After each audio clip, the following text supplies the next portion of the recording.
बताना चाहती हूँ। आपने अपने आसपास जंगलों को देखा होगा, उनके बारे में सुना होगा।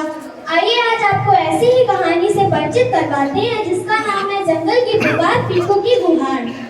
हरियाली से भरे आंध्र प्रदेश के एक सुंदर जंगल में रहता था एक पीकू। वह अपनी माँ के साथ खेलता, पेड़ों के नीचे बैठता, तालाब से पानी पीता और चिड़ियों की चहचहाहट सुनता। लेकिन अब पीकू उदास था। आइए देखते हैं कि आगे क्या हुआ।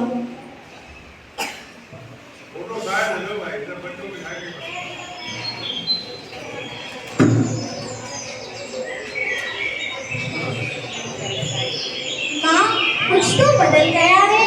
पहले जहाँ देखो वहाँ पेड़ ही पेड़ थे, अब वहाँ मिट्टी और पत्थर है। चिड़ियों की आवाजें भी कम हो गई हैं। यह सब क्यों हो रहा है? बेटा, इंसान जंगलों को काट रहे हैं। उन्हें सिर्फ लकड़ी, पैसा और जमीन चाहिए है।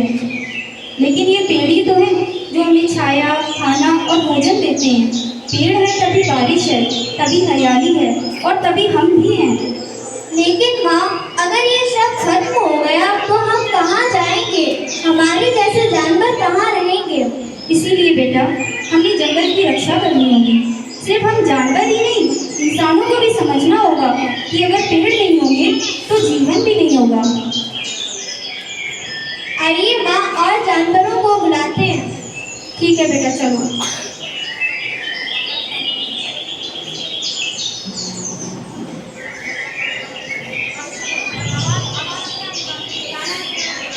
अरे अरे देखो, कोई आ रहा है। लगता हमें काटने के लिए आ रहा है।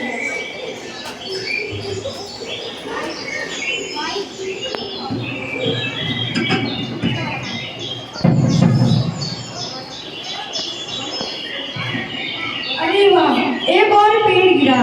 क्या बढ़िया लकड़ी है। इसे बेचकर हम खूब सारा पैसा कमाएंगे और बहुत सारा सामान खरीद कर लेंगे, है ना भाई? हाँ भाई, तुम ठीक कहते हो। हम पैसे से बहुत कुछ खरीद सकते हैं। आजकल बिना पैसे के कुछ भी नहीं। अरे भाई, ये तुम पेड़ क्यों काट रहे हो? ये हमारे जीवन दाता है। तुम ये पेड़ काट रहे हो, ये हमें बारिश दिलाते हैं, मिट्टी को पकड़े हैं और हवा को साफ रखते हैं। क्या तुम इनके बिना जीवित रह पाओगे? अरे 5-10 पेड़ काटने से क्या होता है? उससे उगाएंगे। अभी जरूरत है पैसे कमाने की। लेकिन अगर हर कोई ऐसा ही सोचे तो एक दिन जंगल पूरी तरह खत्म हो जाएगा। तब ना पैसा बचेगा ना जीवन।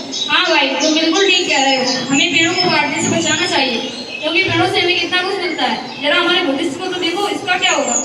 देखो देखो, पनडुब्बी आ रहा है। नमस्कार, मैं वन अधिकारी हूँ। मेरा नाम आयुष कुशवाहा है। सुनिए भाइयों, जंगल काटना कानून के खिलाफ है, लेकिन इससे भी बड़ी बात ये है कि ये हमारे भविष्य के खिलाफ है। इन जंगलों में जानवर रहते हैं, पक्षी बसते हैं, आदिवासी समुदाय इन पर निर्भर है। अगर हम यही करते रहे तो सिर्फ जंगल नहीं, आगे लोगों का जीवन संकट में पड़ जाए। लोग ना जाने एक फैक्ट्री के लिए कई सारे पेड़ काट रहे हैं। चले जाइए, ये जंगल नहीं कटेगा। जंगल काटना कानूनी अपराध है।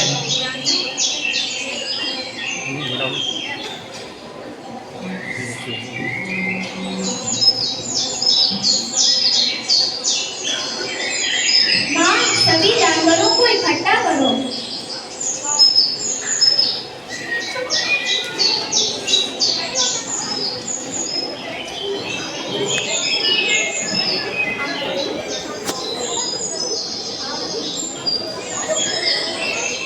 दोस्तों, अब बहुत हो चुका।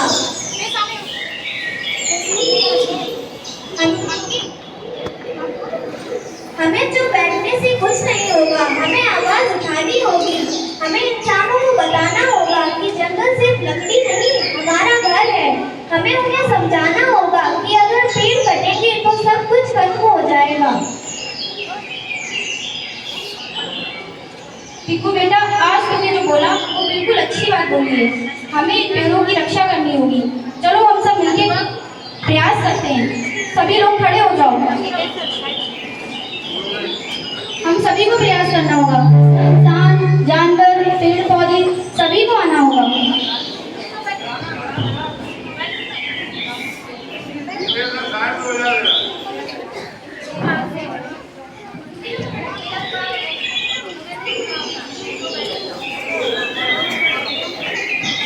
पेड़ लगाओ, जंगल बचाओ। पेड़ लगाओ, जंगल बचाओ। पेड़ लगाओ, जंगल बचाओ। पेड़ लगाओ, जीवन बचाओ। पेड़ लगाओ, जीवन बचाओ।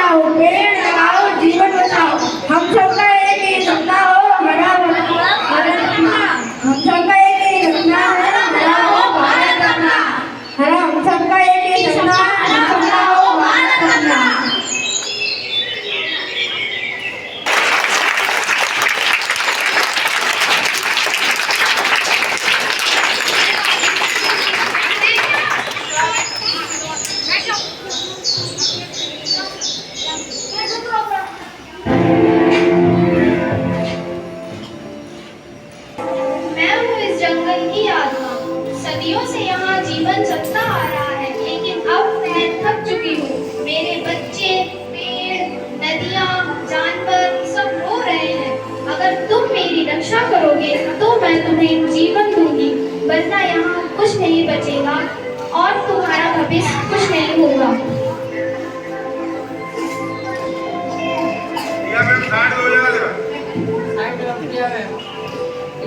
खुशखबरी, हम हैं आंध्र प्रदेश से। आप देख रहे हैं एबीपी न्यूज। इस वक्त हम आंध्र प्रदेश के जंगल में खड़े हैं। इस जंगल में एक बहुत ही अद्भुत बदलाव देखने को मिला है। एक नन्हे हाथी पीकों की आवाज ने पूरे गांव को बदल दिया। अब गांव वाले पेड़ काटने की जगह पेड़ पौधे लगा रहे हैं और जंगल फिर से हरे भरे हो रहे हैं। हम आप सभी से यही उम्मीद रखते हैं आप सभी भी अपने आसपास पेड़ पौधे लगाएंगे और वातावरण स्वच्छ बनाएंगे। धन्यवाद। मैं तुम्हारी अपनी धरती हूँ जिसने तुम्हें जीवन दिया है। मैंने तुम्हें हवा